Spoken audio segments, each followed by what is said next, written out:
People chase likability because they think it guarantees safety. They assume that if they are pleasant, agreeable, and non-threatening, others will treat them fairly. But human nature does not reward likability, it exploits it. When people are sure you want to be liked, they know exactly how to control you. They can shame you, guilt you, pressure you, and remind you that disapproval is waiting if you resist. A person who needs to be liked is predictable, and a predictable mind is easy to manipulate. Machiavelli's brutal truth is simple. Fear protects, likability invites use. The mind reacts to fear differently. Fear forces restraint. It creates calculation. It prevents overstepping. When someone fears disappointing you, they watch their words. When someone fears losing access, they behave. When someone fears your standards, they don't test you. Fear builds boundaries automatically, without emotional negotiation. People respect what can withdraw, punish, or refuse. They take advantage of what only wants acceptance. Human beings may enjoy the company of the nice, but they adjust their behavior for the dangerous. If you want to see the truth, watch how people treat the agreeable. They demand more. They push limits. They overstay. They escalate expectations. They apologize without changing. And they assume the agreeable will return tomorrow and accept another imbalance. Now watch how people treat someone who does not chase approval. They measure tone. They consider consequences. They adapt. Fear is not violence. Fear is uncertainty. When people do not know how far you will go to protect your standards, they stop trying to breach them. If you want to see how deep this goes, keep watching until the end. Drop a comment with no approval so I know who is actually processing the truth. Subscribe to Dark Psychology Blueprint, turn on notifications, and prepare for the next breakdown, where we dissect why people only respect limitations they cannot negotiate with. People exploit what wants approval. Seeking is a confession of weakness. The moment others sense that you place emotional value on being liked, accepted, or validated, they understand that your behavior can be shaped by social reward. They learn that discomfort terrifies you more than exploitation does. They recognize that you will adjust your tone, soften your stance, tolerate violations, and dilute your standards because rejection feels like danger. Machiavelli would say you have already given them the weapon. Your self-image is controlled by their reaction. From that moment, exploitation becomes efficient. They deny approval when they need leverage, grant approval when they want compliance, and hint at withdrawal whenever they want you silent. You are not being respected, you are being conditioned. Human nature exploits the path of least resistance, and nothing is easier to manipulate than a person afraid of negative perception. If someone knows you worry about looking rude, they will assign moral pressure to their demands. If they sense you fear conflict, they will escalate entitlement. If they sense you need harmony, they will manufacture tension. Approval seekers believe they avoid hostility. What they avoid is sovereignty. Their fear of disapproval forces them into the lowest form of bargaining, one where they sacrifice autonomy to maintain emotional reception. Approval becomes currency, and the price is behavioral obedience. The manipulator does not need strategy. Your insecurity runs the negotiation for them. When approval governs your decisions, you never apply consequence. You merely apply explanation. You try to persuade instead of enforce. You try to remain pleasant instead of decisive. You ask people to understand you instead of respecting you. That posture tells others that your priority is not outcome, but impression. And the moment impression overrides outcome, the exploitative personality sees opportunity. They will interrupt you because you tolerate it. They will disregard commitments because they know you will rationalize it. They will push boundaries because you have taught them that your discomfort is manageable, but their disapproval is not. A person who chases approval announces, "Your reaction is more important than my standards." That is how power is lost. The end state is predictable.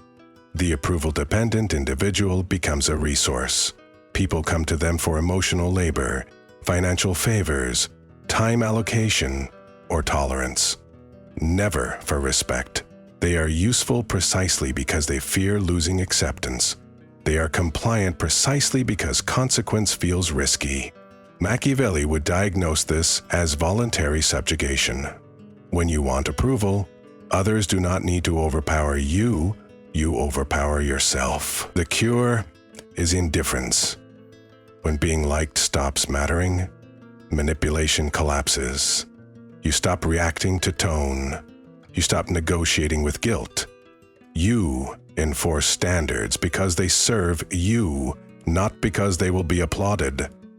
The less approval you need, the less exploitation is possible. Fear enforces boundaries automatically. Boundaries backed by friendliness become requests. Boundaries backed by fear become law.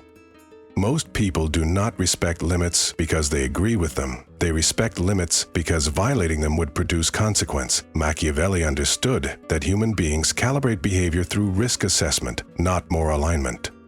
A good person with weak enforcement invites intrusion. A strategic mind with credible consequence creates restraint without argument. Fear eliminates negotiation. It forces others to think before they act, speak, or demand. When someone is uncertain how far you will go to defend your standards, they regulate themselves. They approach carefully, speak cautiously, and evaluate outcomes before they test you. That caution is the foundation of power. Fear is efficient because it does not require repetition. You do not have to explain the same boundary multiple times. You do not need to plead, debate, or persuade. The fear of miscalculation handles the disciplinary work. People moderate their own behavior rather than forcing you to correct it. A single decisive consequence teaches more than 1,000 clarifying speeches. In environments where fear exists, boundary violations are rare because the cost is clear. Without fear, violations multiply. People test availability, tolerance, and emotional endurance. They interpret patience as permission. The absence of consequence becomes an invitation to escalate. Fear stops escalation at the origin. Fear-based boundaries also reveal character. Individuals who respect limits without needing emotional comfort are capable of relational discipline. Individuals who only respect limits when frightened were never aligned. They were opportunists, evaluating penalty. Machiavelli did not confuse fear with cruelty.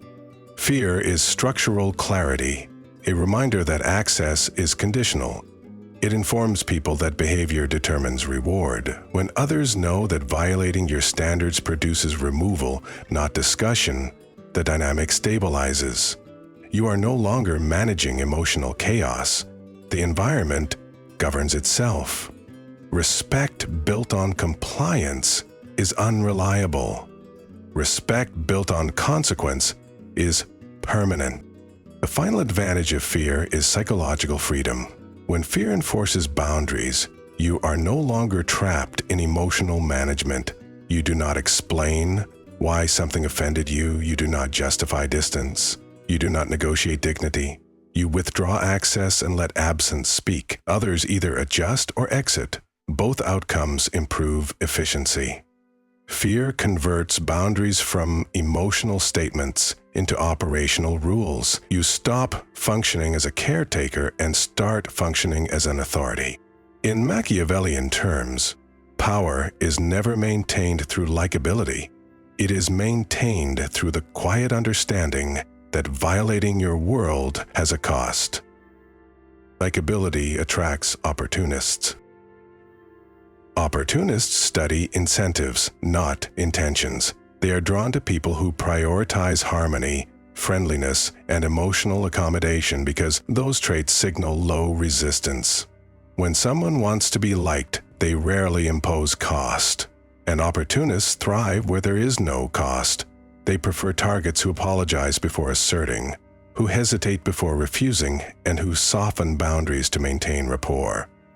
Likability becomes bait. It signals a person who would rather adjust than confront, rather than impose consequence. Machiavelli would argue that opportunism is not evil, it is sufficient. People simply pursue the path that grants the most benefit with the least pushback. A likable individual provides access, attention, tolerance, and emotional labor. That makes them a resource, not a respected actor. Opportunists are not searching for loyalty, they are searching for utility. Likable individuals often volunteer emotional support, financial aid, time investment, or social integration because they fear the discomfort of denying someone. This generosity is not perceived as virtue, it is perceived as infrastructure. Opportunists calibrate quickly. They learn what flattery unlocks, what guilt triggers compliance, and what narratives bypass objection. The likable mind becomes predictable. If you fear looking selfish, they frame requests as support. If you fear conflict, they escalate pressure. If you fear judgment, they imply disapproval. None of this requires force. Opportunists manipulate social sensitivity. Likability invites extraction, because a likable person must maintain that image at all costs. Likability also obscures motive. The likable individual assumes friendliness, attracts reciprocation. That kindness generates obligation. But opportunists operate on a different economy. No reciprocity unless it benefits them. They do not feel indebted. They feel entitled. The likable person expects appreciation. The opportunist expects continuation. That mismatch creates decay. While one side believes they are building goodwill, the other side is calculating depletion. Machiavelli would remind you that opportunists do not betray kindness. They simply abandon it when a better source appears. Their loyalty lasts only as long as supply persists. Likability attracts transient allegiance, temporary gratitude, and selective respect, all of which evaporate under pressure. The most destructive aspect is that likability delays recognition of exploitation. A likable person interprets excessive demands as friendship, emotional dependence as connection, and boundary violations as personality differences. They do not evaluate cost, because cost threatens identity. They protect the illusion of mutuality rather than measuring behavior. By the time they acknowledge imbalance, they are already depleted. Opportunists remain until scarcity appears, then they leave without conflict. In Machiavellian terms, likability is not a social asset, it is an invitation to be used by anyone skilled at reading weakness. Fear creates caution. Standards create respect. Likability alone creates extraction. Respect is built through uncertainty, not friendliness. Friendliness is predictable, and predictability kills leverage. When people know exactly how you will react, how far you will bend, and how desperate you are to maintain rapport, they stop treating you as a variable and start treating you as a tool. There is no strategic calculation required to deal with someone who guarantees emotional softness. But uncertainty forces cognitive work. When others cannot easily anticipate your responses, they slow down, evaluate risk, and consider consequence before acting. Machiavelli understood that uncertainty is a governing mechanism. It induces restraint without any spoken threat. People fear crossing a line they cannot fully measure. A friendly personality makes lines obvious and therefore safe to violate. An unreadable personality forces caution because the penalty is unknown. Uncertainty is misinterpreted by the weak as antisocial behavior. But in power dynamics, uncertainty is structural protection. When people cannot map your emotional triggers, they do not attempt to weaponize them. When they cannot predict whether you will confront, ignore, or cut them off, they do not gamble. Friendliness, by contrast, reveals your entire operating system.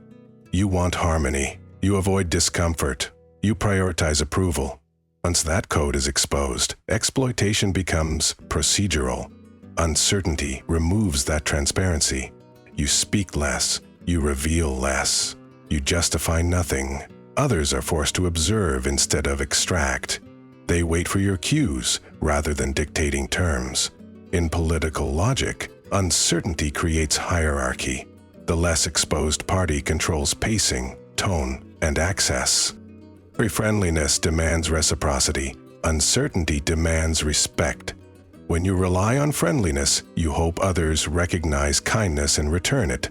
But reciprocity based on emotional goodwill collapses the moment incentives change. Respect built through uncertainty does not depend on goodwill.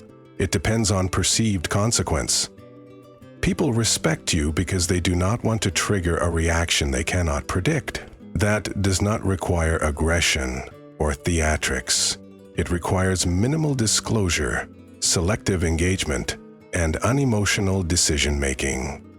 The most respected individuals are not the warmest, they are the hardest to read. Lack of clarity forces others to act like professionals, even if they are not. That behavioral discipline is a product of uncertainty, not affection. The final advantage is that uncertainty preserves negotiation power. When people cannot anticipate whether you will accept, decline, walk away, or escalate consequence, they negotiate cautiously. They do not assume automatic compliance. They do not take liberties. They do not treat your time as a public resource. You become costly to misjudge. Friendliness removes cost. There is no penalty for intrusion, no risk in disrespect, no downside to taking more than they give. Machiavelli's position is simple. Respect emerges when people are unsure how far you will go to preserve your position. Uncertainty is not emotional distance. It is a strategic barrier. If others can measure your boundaries, they will approach carelessly. If they cannot, they approach with discipline. Respect grows from that discipline, not from charm. Those who avoid disappointment dominate those who avoid conflict. Power gravitates toward the individual who is willing to let others be disappointed. Most people cannot tolerate being perceived as selfish, unhelpful, or unkind. They adjust their behavior to preserve emotional comfort in others, not strategic advantage for themselves. This creates a hierarchy. The one who fears conflict bends, and the one who is indifferent to disappointment directs. Machiavelli understood that leadership is not built on satisfying people, it is built on prioritizing outcomes. If denying a request strengthens your position, you deny it. If a boundary generates disapproval, you accept it. When someone cannot emotionally handle another's dissatisfaction, they concede ground to avoid tension. That concession becomes habitual. Eventually, they ask permission to protect themselves from reactions. The other side never has to negotiate. Silence and expectation handle the work. Avoiding conflict is the mindset of someone who assumes peace is the primary objective, but peace without leverage is servitude. When you avoid conflict, you accept dependency. You train others to speak louder, demand faster, and complain harder, because you respond to pressure. In contrast, a person comfortable triggering disappointment cannot be steered with emotion. They say no without explanation. They refuse without apology. Their decisions are governed by metrics, not guilt. This creates psychological advantage. While one side is calculating how to avoid discomfort, the other side is calculating how to extract. Those who fear conflict are constantly reacting. Those who tolerate disappointment plan, allocate, and direct. The more someone obsesses over preserving emotional comfort, the more predictable they become. The dynamic escalates in relationships, business, and social structures. A partner who cannot tolerate displeasing someone becomes a negotiable resource. A manager who avoids conflict becomes subordinate to employee emotion. A friend who fears disappointing others becomes the default emotional caretaker. Meanwhile, the individual who can look another person in the eye and deny them becomes the operator. They decide who gets access, what terms govern interaction, and when communication ends. Disappointment becomes a filter. It exposes entitlement, resentment, and dependency. Conflict avoidance hides those truths. Disappointment reveals them. Machiavelli would assert that revealing true character early is worth the temporary discomfort. Weak alliances dissolve. Strong alliances adapt. The final outcome is predictable domination, not through aggression, but through allocation. The one who avoids disappointment becomes immune to emotional leverage. No one can weaponize guilt or rejection to extract concessions. The one who avoids conflict remains held hostage by perception. They assume harmony is safety, when harmony without boundaries is exploitation. In any negotiation, the individual willing to trigger negative emotion holds the strongest position. They are not careless. They are sovereign. They understand that resentment fades, but power accumulates. Machiavelli's calculus is clear. If you cannot disappoint people, you cannot lead them. If you cannot tolerate conflict, you cannot protect yourself. The one who enforces standards controls direction. The one who avoids discomfort becomes the tool used to maintain it. Power comes from being costly to access, not easy to please. Power is not a personality trait, it is an economic condition. The more someone must invest to gain proximity to you, the more they regulate their behavior. When access requires standards, competence, consistency, and discipline, people elevate themselves to qualify. When access requires nothing, standards collapse. People behave carelessly when the price of entry is low. They speak without restraint, demand without reciprocity, and violate boundaries because there is no threat of removal. Machiavelli understood that scarcity drives respect. A ruler loses command the moment subjects believe access is guaranteed. The same applies interpersonally.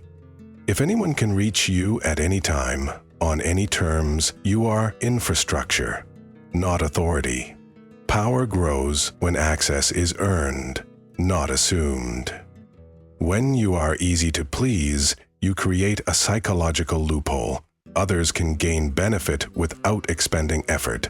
They discover that flattery substitutes for loyalty, performance substitutes for respect, and minimal gestures buy unlimited tolerance.